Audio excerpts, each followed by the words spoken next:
And turning now to one of our top stories of the day, the second day of testimony in a murder trial revealed new details surrounding the police investigation into a murder, a double murder. Stephen Mobley is accused of killing two people and hurting another person on Labor Day of 2016.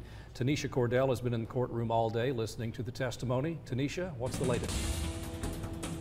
Well, David, I have to say, of course, it's been jam-packed with tons of testimony, a lot from which has been from investigators on this case who have dealt with it day in, day out, and of course from eyewitnesses. But I have to say, from what we've heard so far, it seems like all of the witnesses or everybody impacted by this case are somehow connected to each other in some way, shape, or form. One of the witnesses, the father of David Reed, who lived at the home where the shooting happened, says he knows Stephen Mobley personally and even considers some of Mobley's family his family as well. Now, the thing is, there was a phone call at some point after the shooting that happened 2 years ago between Mr. Reed, his son, and Mobley that could possibly be a key factor in this case.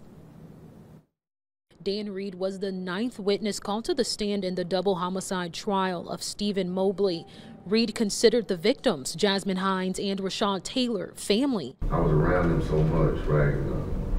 They was around me so much. I felt like they was like kids to me. Reed lives on Pinewood Drive, where the deadly Labor Day shooting happened. He says he remembers leaving for work when he saw the crime scene. He says he immediately called his son, David Reed. I didn't know if that was David in there dead. I didn't know who was in the house that was dead. So I didn't know where he was, and I didn't know what was going on with him. When I found out where he was at, I went and got him and I brought him up to the police. Reed and his son were taken in for questioning. When they were released, he says his son got a phone call. Really got shaky, scared. The look on his face was just like he saw a ghost. I said, who are you talking to? Who is that? Okay. And what did he say? It's Dollar. It's Dollar. Who is Dollar? Stephen Mobley. Reed says he eventually took the phone and confronted Mobley. I said, did you kill my people? All right. Who were my people? Jasmine and Rashad. What did he say? Because I didn't do that. Reed says Mobley hung up. That's when his son told him what Mobley said to him. Stephen asked him what the police were saying to him, and then he better not say that. The whole situation is kind of messed up.